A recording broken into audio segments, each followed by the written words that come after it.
Hello friends, welcome back to my channel Legal Express. I hope आपको मेरे videos पसंद आ रहे हैं। आज के इस वीडियो में हम सेक्शन 10 से स्टार्ट करेंगे। प्रीवियस वीडियोस में हमने सेक्शन 1 से लेकर के 9 तक कंप्लीट कर लिया है। Chapter 1 is completed. Now chapter 2 section 10 start करते हैं हम। सेक्शन 10 किसके बारे में बात करता है? तो सेक्शन 10 बोल रहा है व्हाट एग्रीमेंट्स आर कॉन्ट्रैक्ट। ऐसे कौन से एग्रीमेंट्स हैं जो कॉन्ट्रैक्ट बनते हैं। प्रीवियस वीडियो में मैंने एक सेंटेंस बोला था, all agreements are contracts but all contracts are not agreement. मतलब हर एक एग्रीमेंट कॉन्ट्रैक्ट होता है बट हर एक कॉन्ट्रैक्ट एग्रीमेंट नहीं होता है। क्यों? क्योंकि कॉन्ट्रैक्ट बनने के लिए, उसकी लीगैलिटी बताने के लिए 5 एसेंशियल एलिमेंट्स का होना बहुत जरूरी है। तो वो 5 एसेंशियल एलिमेंट कौन से हैं? First one is competent parties, second one is free consent, third one is lawful consideration, fourth one is lawful object and last not expressly declare void. So यहाँ पर कॉम्पिटेंट पार्टीज की बात की गई है। हालांकि हम इसको स्टेप बाय स्टेप अगले जो सेक्शंस होंगे उसमें हम डिटेल में भी स्टडी करेंगे, बट एक थोड़ा सा मैं एक्सप्लेन कर देती हूँ। कॉम्पिटेंट पार्टीज मतलब ऐसी पार्टीज जो कॉन्ट्रैक्ट नहीं कर सकती हैं। कौन कौन हो सकता है? वो व्यक्ति जो 18 ईयर्स से कम एज के हों, दूसरा जो अनसाउंड माइंड के हों, और तीसरा जो बैंकक्रप्ट हो चुके हों। ठीक है। सेकंड, या फिर जो बाय लॉ डिस्क्वालिफाइड हो चुके हों। ठीक है। सेकंड है फ्री कंसेंट। फ्री कंसेंट का मतलब ऐसा सहमति, आपकी इंडिपेंडेंट सहमति होनी चाहिए, फ्री होनी चाहिए। ठीक है, स्वतंत्र सहमति होनी चाहिए। मतलब आप पर कोई किसी तरह का प्रेशर ना हो, दबाव नहीं हो। फैक्ट्स के साथ जो कॉन्ट्रैक्ट्स के फैक्ट हैं उसके साथ मिस रिप्रेजेंटेशन ना हुआ हो, या गलती भी ना हो, मिस्टेक भी ना हो, और ना ही फ्रॉड हो। ठीक है। तो वहां पर वो जो कॉन्ट्रैक्ट होता है वो वैलिड नहीं होता है। नेक्स्ट है लॉफुल कंसिडरेशन। इसको हमने समझा भी था पहले के वीडियोस में कि जो कंसिडरेशन होना चाहिए वो लीगल होना चाहिए। आप ऐसी चीजों का ऐसे रुपए में कंसिडरेशन नहीं कर सकते जो मना की गई हो, है ना। लीगल अगर इंडिया में है तो आप इंडियन करेंसी में ही कंसिडरेशन कर सकते हैं। लॉफुल ऑब्जेक्ट के लिए ही कर सकते हैं, वो भी हमने समझा दिया था। जैसे कि आप खतरनाक हथियार जो आप नहीं खरीद सकते, इंडिया में मना किया गया है, या अफीम, गांजा, ड्रग्स वगैरह वगैरह, ये सारी चीजें जो होती हैं उस पर आप कॉन्ट्रैक्ट नहीं बना सकते हैं।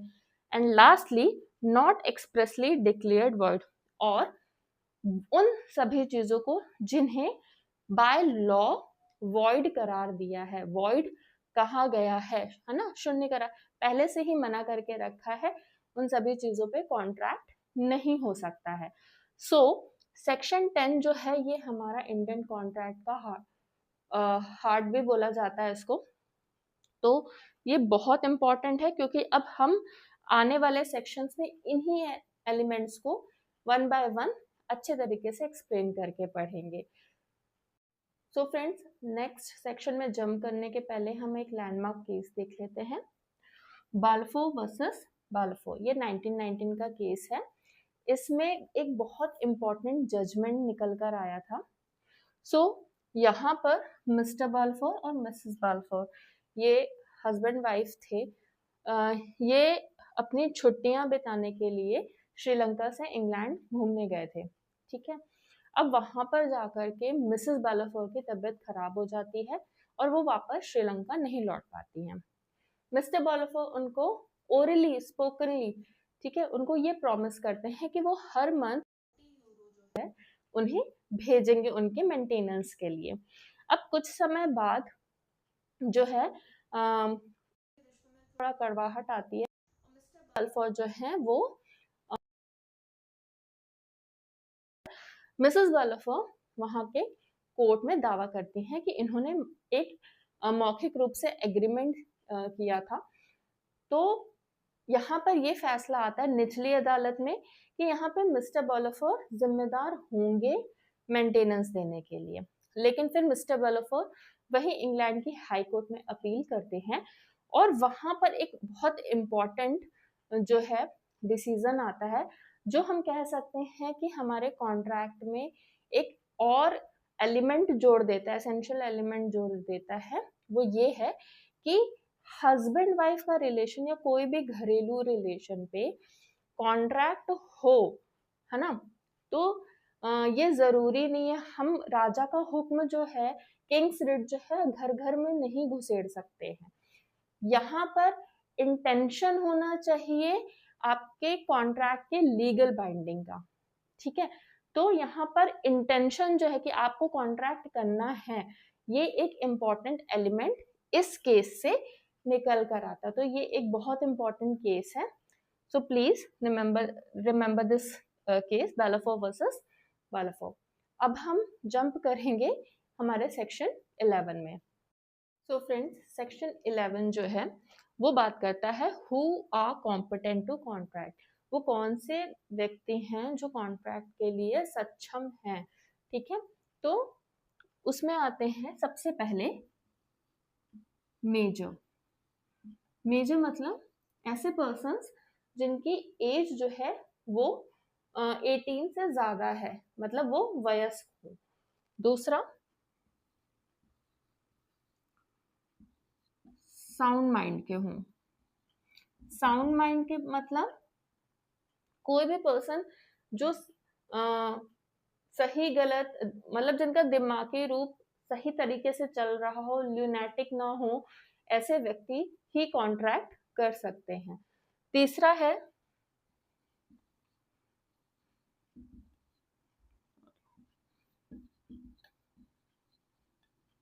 Disqualified by law. ऐसे पर्सन्स जो बाय लॉ डिस्क्वालिफाइड हों, जैसे कोई भी दूसरे देश के लोग, ठीक है, बैंकरप्ट लोग या फिर जेल के कैदी वगैरह जो होते हैं, उन्हें कुछ हद तक किसी किसी मैटर पर कॉन्ट्रैक्ट करने के लिए मना किया जाता है। वो बाय लॉ डिस्क्वालिफाइड होते हैं कॉन्ट्रैक्ट करने के लिए, ठीक है।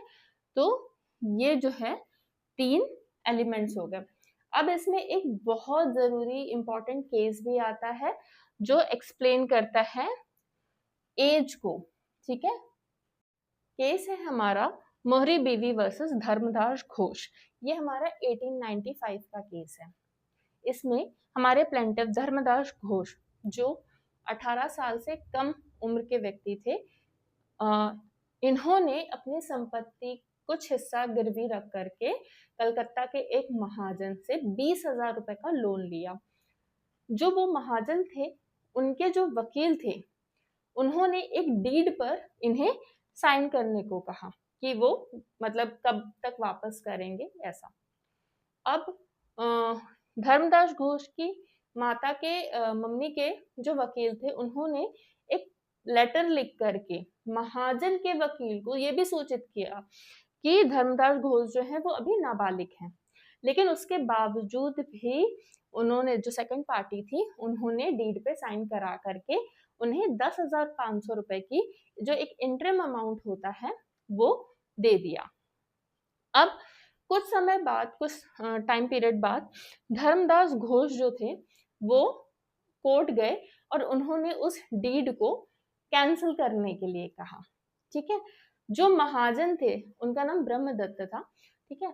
उन्होंने, क्योंकि उनकी उस समय तक मृत्यु हो चुकी थी, लेकिन उनके जो वकील थे वो केस लड़ रहे थे, तो बाद में ये जो केस था प्रिवी काउंसिल तक गया और वहां पर ये डिसीजन निकला कि दूसरी पार्टी को पता था कि धर्मदास घोष नाबालिग है, उसके बावजूद भी उन्होंने उसके साथ कॉन्ट्रैक्ट किया, यह जानते हुए भी कि किसी भी माइनर पर्सन के साथ, वो व्यक्ति जो 18 वर्ष से कम आयु का है, ठीक है, उसके साथ कॉन्ट्रैक्ट आप कर रहे हो तो वो कॉन्ट्रैक्ट वॉइड एब इनिशियो हो जाता है, यानी कि शुरुआत से ही 0 हो जाता है, लेकिन फिर भी उन्होंने कॉन्ट्रैक्ट किया और इस तरह उन्होंने प्रिवी काउंसिल ने ये ऑर्डर दिया कि धर्मदास घोष का जो डीड उन्होंने साइन कराई थी वो रद्द होती है। तो ये केस था जो लैंडमार्क केस है, जो बताता है कि माइनर के साथ कॉन्ट्रैक्ट करना जो है वो वॉइड हो जाता है। आप बहुत इंपॉर्टेंट केसेस में माइनर के साथ आप कॉन्ट्रैक्ट कर सकते हैं, लेकिन उनके गार्जियनशिप के, मतलब उनका कोई गार्जियन होना चाहिए, उस गार्जियनशिप के अंडर ही वो कॉन्ट्रैक्ट कर सकते हैं, पर ऐसा बहुत लिमिटेड केसेस में होता है, बहुत कम केसेस में होता है। सो अब हमारा नेक्स्ट सेक्शन है सेक्शन 12, जो कह रहा है what is sound mind for the purpose of contracting. Sound mind से हम क्या समझते हैं जब हम कॉन्ट्रैक्ट करते हैं? तो हम इसे 3 कैटेगरीज में डिवाइड करते हैं समझने के लिए। पहला है अनसाउंड माइंड, नॉर्मल पर्सन, और तीसरा हमने रखा है इडियट। ठीक है, कोई ऐसा पर्सन जो अनसाउंड माइंड का है, मतलब उसको सोचने समझने की क्षमता मोस्टली नहीं रहती है, लेकिन जब वो कॉन्ट्रैक्ट कर रहा था, ठीक है, कॉन्ट्रैक्ट करते टाइम उसका जो स्टेटस था, मेंटल स्टेटस था, वो साउंड माइंड था। मतलब उस समय वो समझ रहा था कि उस कॉन्ट्रैक्ट का नेचर क्या है, कंडीशंस क्या है, उसके बेनिफिट्स क्या है, राइट्स क्या है, क्या है। ठीक है, तो वो अनसाउंड माइंड का पर्सन कॉन्ट्रैक्ट करते समय जो था साउंड माइंड का था। तो यहाँ पर क्या हो जाएगा, वो जो कॉन्ट्रैक्ट जनरेट होगा वो वैलिड होगा। ठीक है, यानी कॉन्ट्रैक्ट करते समय अगर कोई व्यक्ति, ठीक है, कोई भी पर्सन साउंड माइंड का है, सोच समझ रहा है, सब कुछ समझ रहा है, तो वो कॉन्ट्रैक्ट उसके लिए वैलिड होगा। ठीक है, दूसरा आता है हमारा नॉर्मल पर्सन, जैसे हम साउंड माइंड ही कहते हैं, ठीक है, सोचने समझने की क्षमता रखता है, लेकिन उस समय कॉन्ट्रैक्ट करते समय वो बहुत ज्यादा, हम कह सकते हैं ड्रंक हो, है ना, या बहुत ज्यादा उसे हाई फीवर हो, ठीक है, और उस समय उसका दिमाग सपोज नहीं काम कर रहा है कि कॉन्ट्रैक्ट का नेचर ही क्या है, क्या सामने वाला क्या बता रहा है, ठीक है, तो उस समय जो कॉन्ट्रैक्ट होगा वो क्या हो जाएगा, वॉइड हो जाएगा। ठीक है, तीसरा है इडियट।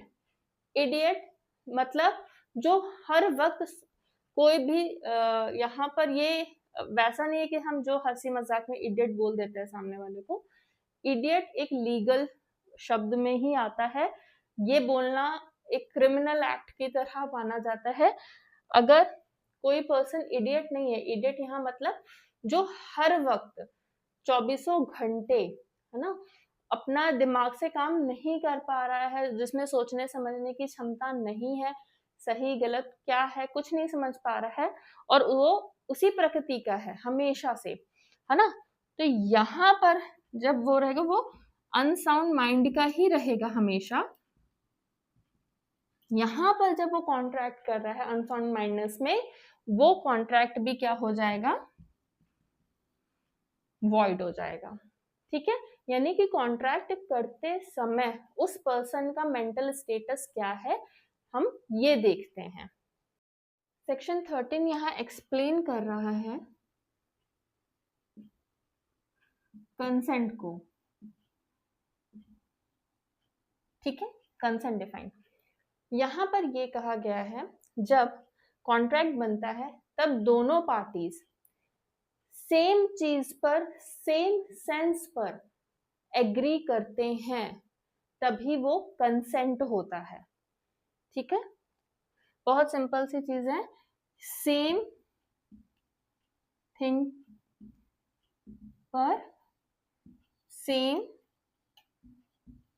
सेंस पर एग्री करना। ठीक है, एग्री कर रहे हैं, सहमति दे रहे हैं, यहाँ पर वो कंसेंट क्रिएट होता है। So our next section is section 14, which explain free consent. Free consent कहता है ऐसा कोई भी सहमति, ठीक है, जिसमें coercion, undue influence, fraud, misrepresentation और मिस्टेक हो, वो फ्री कंसेंट नहीं होता है। यानी किसी भी कंसेंट को फ्री होने के लिए स्वतंत्र सहमति तभी मानी जाएगी जब उसमें प्रपीड़न, असम्यक असर, कपट, दुरुपदेशन और भूल ना हो। ठीक है, अब कोर्जन ये हमारा डिफाइन किया गया है सेक्शन 15 में। अभी मैं इसको यहाँ एक्सप्लेन इसलिए नहीं कर रही हूँ क्योंकि हम एक एक सेक्शन एक्सप्लेन करते हुए पढ़ रहे हैं। अंडू इन्फ्लुएंस एक्सप्लेन किया गया है सेक्शन 16 में। फ्रॉड एक्सप्लेन किया है हमने सेक्शन 17 पे। मिस रिप्रेजेंटेशन एक्सप्लेन है हमारा सेक्शन 18 में, और मिस्टेक जो है वो सेक्शन 20, सेक्शन 21 और सेक्शन 22 में एक्सप्लेन किया गया है अच्छे से। ठीक है, तो 5 हमारे कितने एलिमेंट्स कौन कौन से हो गए? Coercion, undue influence, fraud, misrepresentation, mistake. Coercion, undue influence, fraud, misrepresentation, mistake, ये 5 एलिमेंट हो गए। जो अगर ये कंसेंट करते समय है, अगर आप किसी कॉन्ट्रैक्ट में अपनी सहमति दे रहे हो, है ना, और आप पर दबाव है, प्रेशर है, आपके साथ फ्रॉड हो रहा है, आपको मिसरिप्रेजेंट किया गया है फैक्ट्स को, इनमें से कोई भी एलिमेंट प्रेजेंट हो वहां पर, तो वो स्वतंत्र सहमति नहीं होती है। और जहां स्वतंत्र सहमति नहीं होती है वहां क्या होता है? वो कॉन्ट्रैक्ट जो है वॉइड डिक्लेयर हो जाता है। Thank you so much for watching my video. I hope आपको मेरा एक्सप्लेनेशन अच्छा लग रहा है। तो प्लीज़ मेरे वीडियो को लाइक करें, मेरे चैनल को सब्सक्राइब करें और अपने फ्रेंड्स के साथ इसे शेयर करें। Thank you so much for watching.